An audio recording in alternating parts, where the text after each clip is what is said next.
हरे कृष्णा कृष्णा कृष्णा हरे हरे, हरे राम राम राम हरे हरे। सभी भक्तों का आज की इस कृष्ण कथा में हार्दिक स्वागत। आज हम एक विशेष इस धरती पर, इस पृथ्वी पर भगवान की एक कृपा यानी प्रसाद, महाप्रसाद का इस धरती पर कैसे जन्म हुआ, इसको जानने और समझने का प्रयास करेंगे।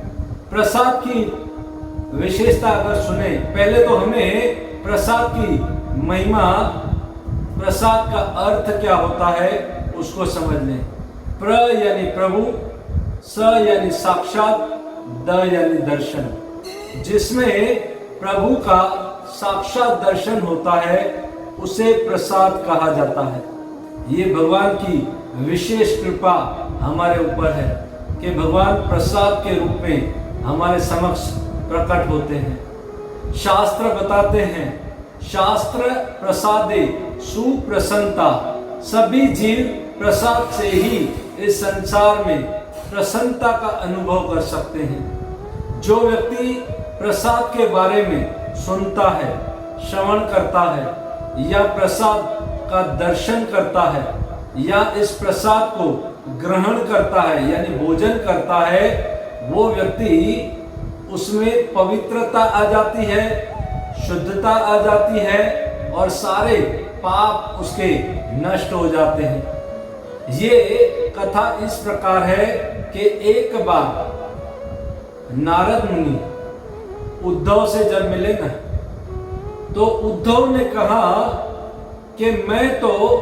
भगवान का महाप्रसाद लेकर के बहुत तृप्त रहता हूं, क्योंकि भगवान के महाप्रसाद से इस संसार में हम माया के प्रभाव से बच जाते हैं। यानी जो व्यक्ति महाप्रसाद खाता है ना, महाप्रसाद लेता है, वो माया के प्रभाव से छूट जाता है। नारद ने जब ये कथा सुनी उद्धव के मुख से, तो नारद ने सोचा, अरे मैंने तो इतनी बार वैकुंठ में गया पर मुझे तो भगवान का उच्चिष्ट प्रसाद कभी नसीब नहीं हुआ।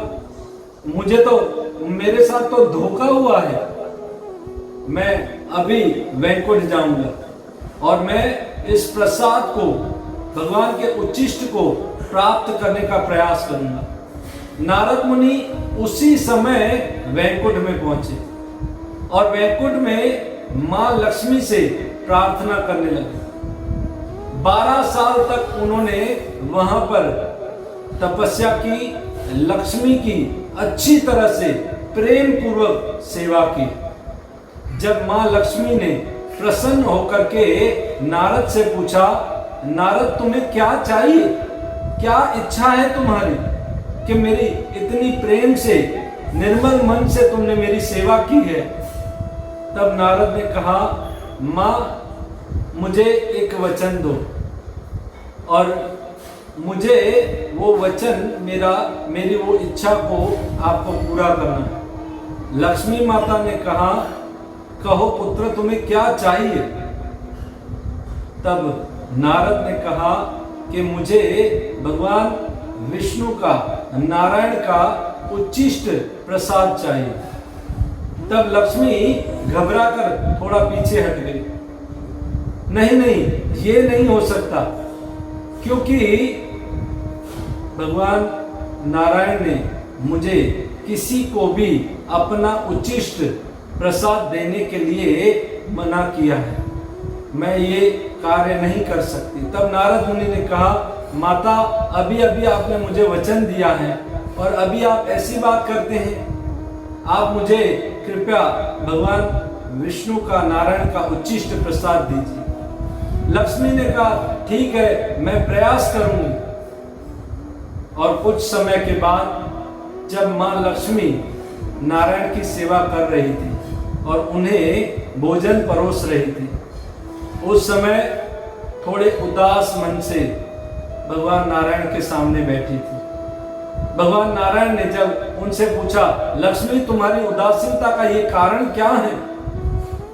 तब मां लक्ष्मी ने पूरा वृत्तांत सुनाते हुए कहा कि इस प्रकार मैंने नारद को वचन दिया है कि आपका उच्छिष्ट प्रसाद उसे दूं, तो मैं ये उच्छिष्ट प्रसाद दे सकती हूं? तब भगवान नारायण ने कहा, हाँ लक्ष्मी, तुम अवश्य नारद मुनि को मेरा उच्छिष्ट प्रसाद मुझसे बिना पूछे दे दो।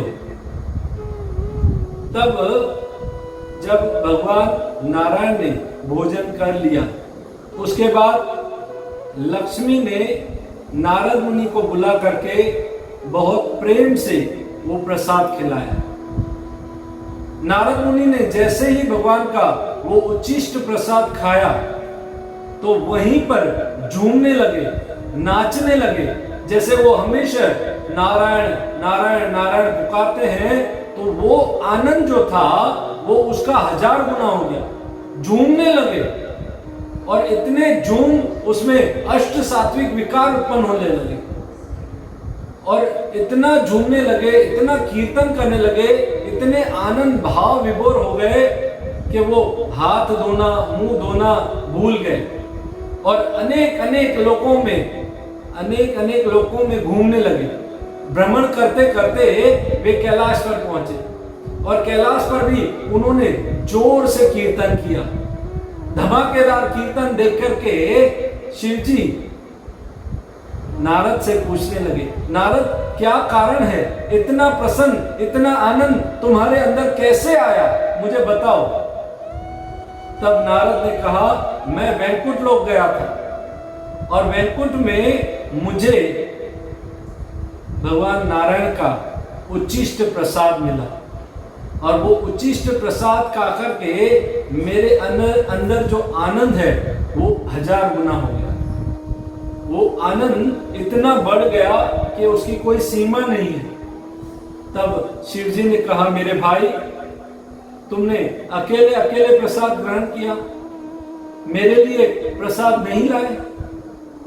नारद ने कहा, वहां तो मैंने सब कुछ उधर ही खा लिया। तब शिव जी ने देखा नारद ने हाथ नहीं धोए हैं, अपना मुंह नहीं धोया है, तो उन्होंने उससे प्रार्थना की कि आपके हाथ में, आपकी उंगली में, आपके नाखून में थोड़ा सा भी जो उच्छिष्ट प्रसाद है वो मुझे दीजिए। प्रार्थना की। तब नारद ने कहा, देखो, और नारद ने उसके नाखून में से कुछ प्रसाद के कण थे वो शिव जी को दिए और शिव जी ने जैसे ही वो प्रसाद लिया तो शिव जी भी इतने प्रसन्न हो गए, इतने प्रसन्न हो गए कि उनके अंदर भी वो ही आनंद 1000 गुना हो गया। वो ही भगवान के प्रति प्रेम और भाव उमड़ने लगा, अष्ट सात्विक विकार उत्पन्न होने लगे और जोर जोर से कीर्तन करने लगे, नाचने लगे और जैसे प्रलय होता है ऐसे उस पृथ्वी पर तांडव करने लगे। पूरी पृथ्वी हिलने लगी, देवता घबरा गए। भूतनाथ, ये भूतनाथ को कौन सा भूत लगा है, क्या हुआ? और पृथ्वी घबरा करके मां पार्वती के पास गई और पार्वती से प्रार्थना करने लगी कि पार्वती, अगर ऐसे ही शिव जी तांडव करने लगे तो पृथ्वी जो है, मैं जो हूं, रसातल में चली जाऊंगी। उसी समय पार्वती आकर के शिव जी को शांत करने लगी और शिव जी से इस आनंद का कारण पूछने लगी कि ये क्या है, ये आपके अंदर इतना आनंद ये कहां से आया? तब शिव जी ने कहा कि मुझे भगवान नारायण का उच्छिष्ट प्रसाद मिला और मैं इसलिए बहुत बहुत ज्यादा आनंदित हो गया और प्रेम भाव विभोर हो गया। पार्वती ने कहा कि प्रभु, मैं आपकी अर्धांगिनी हूं और आपने मेरे लिए भी नहीं सोचा, आपने मेरे लिए भी उच्छिष्ट प्रसाद नहीं रखा। तब शिव जी ने कहा, ये महाप्रसाद जो है ना, ये विशेष धन है, तुम इसकी अधिकारिणी नहीं हो। तब मां पार्वती ने कहा कि मैं वैष्णवी हूं, मैं भगवान की भक्त हूं, मैं भगवान की प्रेयसी हूं, मैं भगवान की सेवा करने वाली हूं और आप ऐसा बोल रहे हैं? मैं पार्वती थोड़े क्रोध में आ गई। मैं पार्वती आज ये प्रतिज्ञा करती हूँ, सारे साधु समाज, सारे संतों के सामने मेरा आज ये व्रत है, यदि भगवान विष्णु की मेरे प्रति दया है और वो तीनों लोकों का उद्धार करने के लिए मुझे अपना महाप्रसाद प्रदान करेंगे, मुझ पर अगर भगवान विष्णु नारायण प्रसन्न हैं तो तीनों लोकों का उद्धार करने के लिए मुझे अपना उच्चिष्ट प्रसाद प्रदान करेंगे और इसी प्रसाद से इस संसार का हर जीव मुक्त हो जाएगा, चाहे वो कितना भी नीच हो, कुत्ता हो, भेड़िया हो, श्वापक हो, उसको भी भगवान की कृपा, उसको भगवान का उच्चिष्ट प्रसाद प्राप्त होगा। और इसलिए आज मैं नारायण की तपस्या करने के लिए जा रही हूं।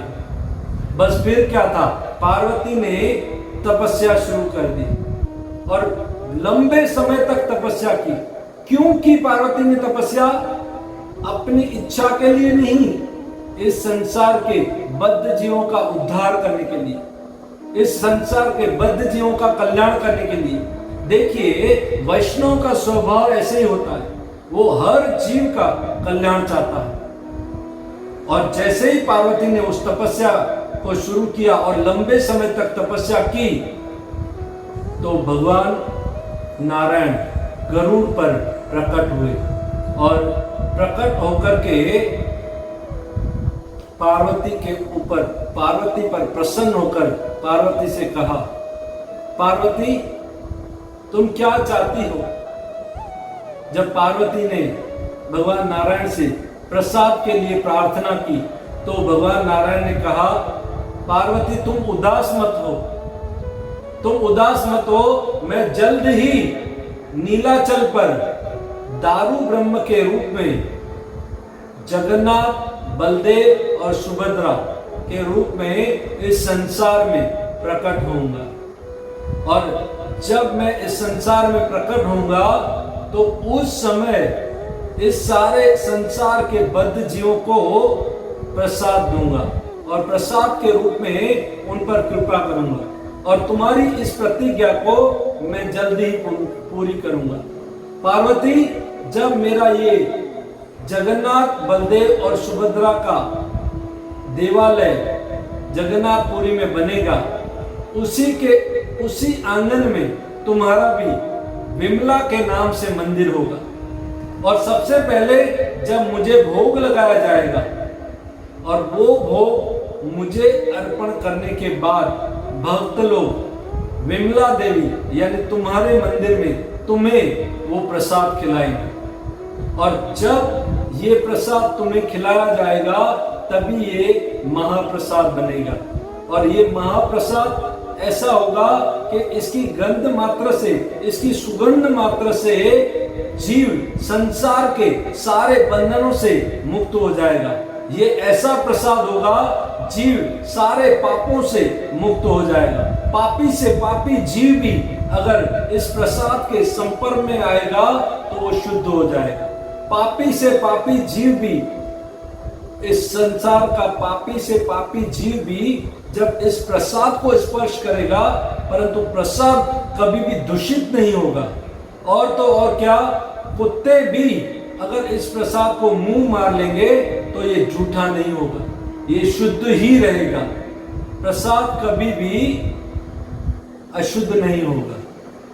हे पार्वती, उस नीलाचल पर मैं जगन्नाथ, बलदेव, सुभद्रा, मेरे भाई बलराम और मेरी बहन सुभद्रा के साथ प्रकट होऊंगा और तुम वहां पर उसी देवालय में, उसी मंदिर में विमला देवी के नाम से प्रकट होगी।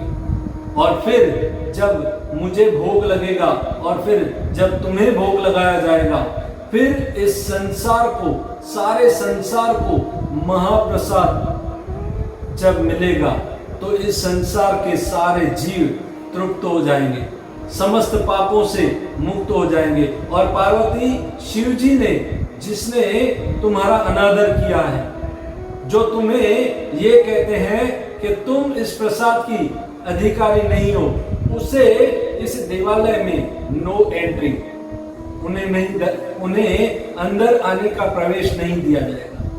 वो गेट पर जो सिंह द्वार है उसी के पास, वहां पर शिव जी का बाईं और मंदिर है। आपने देखा है विश्वनाथ के रूप में वहीं पर रहेंगे, गेट पर ही, उन्हें अंदर एंट्री नहीं होगी। ये शिव जी, ये नारायण शिव पार्वती को बता रहे हैं। इस प्रकार भगवान ने पार्वती की इच्छा पूरी की। इस प्रकार पार्वती की कृपा से, पार्वती की इच्छा से इस संसार के दुर्लभ जीवों को भगवान का महाप्रसाद, जगन्नाथ का महाप्रसाद मिला। वो महाप्रसाद जो देवताओं के लिए भी दुर्लभ है।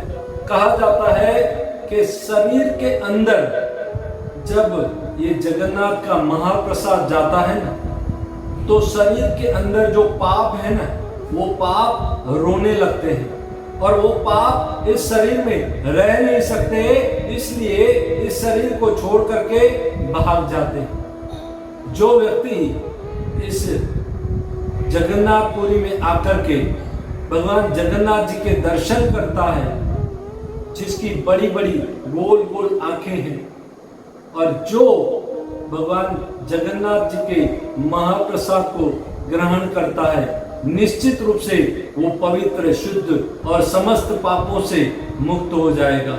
अरे बड़े बड़े देवता भी उस जगन्नाथपुरी में जगन्नाथ जी के दर्शन करने और उनका प्रसाद ग्रहण करने के लिए उस मंदिर में वहां आज भी आते हैं। एक बार की बात है, एक बार स्वर्ग के राजा इंद्र जगन्नाथपुरी मंदिर में आए और मंदिर में आकर के जब भगवान का दर्शन कर लिए, उसके बाद प्रसाद पाने के लिए वहां पर जो आनंद बाजार है, उस आनंद बाजार में प्रसाद लेने के लिए आए। आनंद बाजार वो है जहां जीव पहुंचते ही बहुत बहुत आनंद प्राप्त करता है, क्योंकि वहां पर हर जीव को भगवान जगन्नाथ का महाप्रसाद मिलता है। तो जब वहां पर इंद्र पहुंचे और एक जो दुकानदार था, उस दुकानदार से उन्होंने प्रसाद मांगा और ज्यादा प्रसाद लेकर के, जैसे देवताओं के लिए भी स्वर्ग के लिए पार्सल लेके जाने के लिए मांगा और लिया। और जब दुकानदार ने उससे कहा अरे भाई पैसे तो दो, तब इंद्र ने कहा कि मेरे पास इंडियन करेंसी नहीं है, मेरे पास तो पैसा नहीं है। और वो प्रसाद जब लेकर के चलने लगे तो वो जो दुकानदार था वो उनके पीछे पीछे चलने लगा, उन्हें देखने लगा। उसी समय वहां जगन्नाथपुरी के पास में ही एक समुद्र है और समुद्र के वहां पर पत्थर है।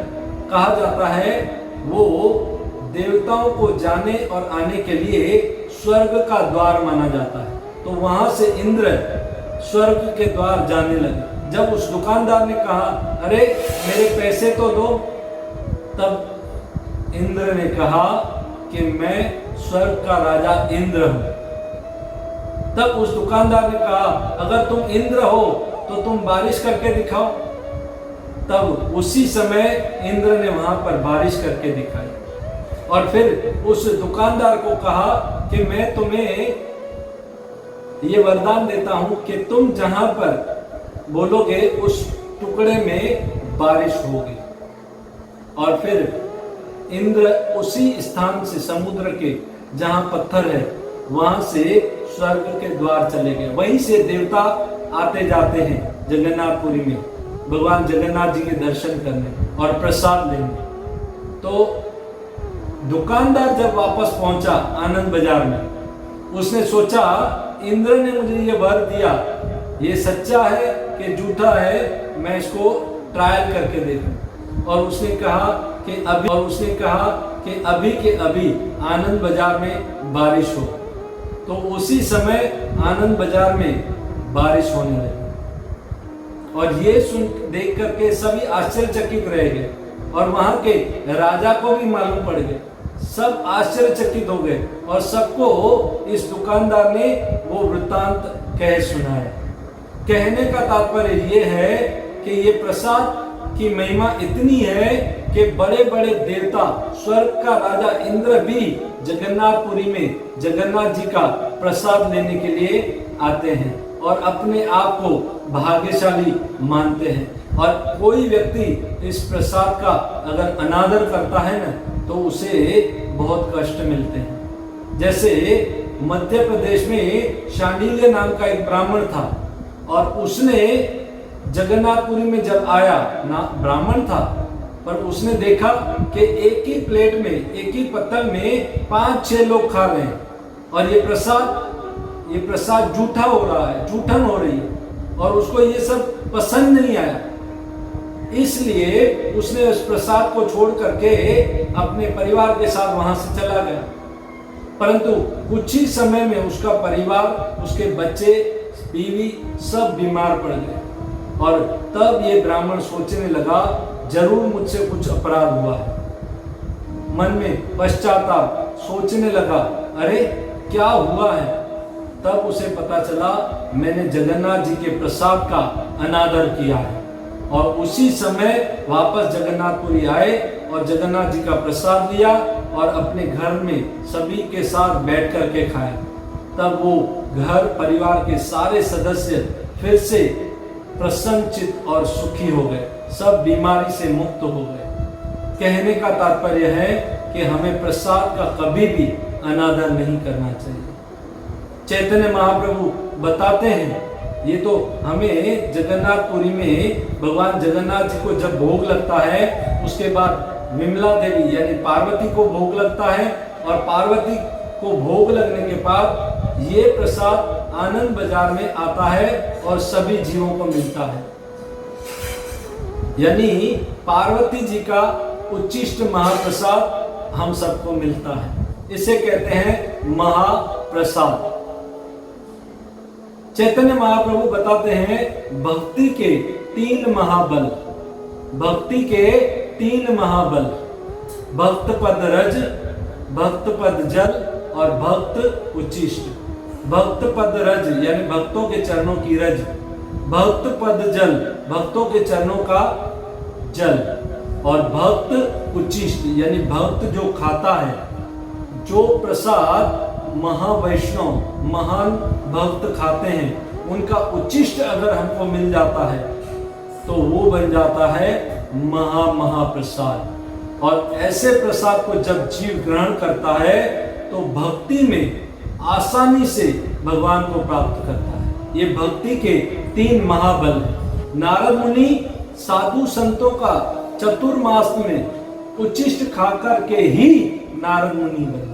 तो ये प्रसाद की महिमा है। हमें भी प्रभुपाद जी की कृपा से हम देखते हैं आज हर इस्कॉन के मंदिरों में भगवान के भक्तों के द्वारा भगवान को जब भोग लगाया जाता है और पूरे संसार में आज ये प्रसाद वितरण किया जाता है।